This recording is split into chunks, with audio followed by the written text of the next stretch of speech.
एक दूर गांव में रफीक नाम का एक मेहनती किसान रहता था। वो हर रोज सुबह सूरज निकलने से पहले अपने खेतों में पहुंच जाता और शाम होते ही घर लौटता।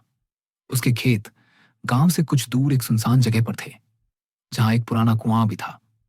उस कुएं के बारे में गांव वालों की जुबान पर अजीब कहानियां थीं, मगर रफीक उन्हें सिर्फ अफवाह मानता था।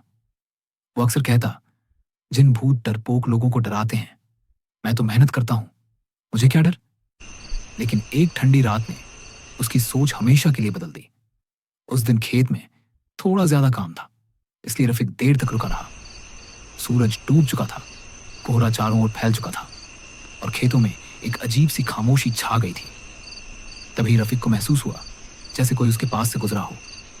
वो रुक गया और आवाज दी, कौन है? कोई जवाब नहीं आया। उसने टॉर्च निकाली और खेतों में रोशनी डाली, और फिर वो उसे दिखी। एक औरत सफेद कपड़ों में पुराने कुएं के पास खड़ी थी। उसका सिर झुका हुआ था, बाल चेहरे पर बिखरे हुए, और उसके पांव जमीन से ऊपर थे। रफीक की सांसें तेज हो गईं। उसने पीछे हटना शुरू किया, मगर तभी उस औरत ने सिर उठाया। उसकी आंखों से खून बह रहा था, चेहरा बहुत दर्द में था। औरत ने कहा, मेरा इंसाफ कहाँ है रफीक? तुमने भी मुझे अकेला छोड़ दिया। रफीक डर के मारे चीख पड़ा और जान बचाकर गांव की तरफ भागा। वह सीधा मस्जिद पहुंचा और मौलवी साहब को सब बताया।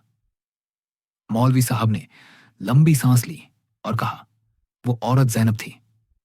2 साल पहले इन्हीं खेतों में उसकी हत्या हुई थी और उसकी लाश इसी कुएं से मिली थी। उसका कातिल आज तक नहीं पकड़ा गया। उसकी रूह अब भी इंसाफ मांग रही है। अगले दिन मौलवी साहब कुछ गांव वालों के साथ खेतों में गए। उन्होंने कुएं के पास कुरान की तिलावत की। तभी एक जोरदार चीख गूंजी। सफेद धुआं चारों ओर फैल गया और कोहरे में फिर वो औरत दिखाई दी। लेकिन इस बार उसके चेहरे पर सुकून था। कहते हैं उस दिन के बाद से वहां कभी कोई साया नहीं दिखा।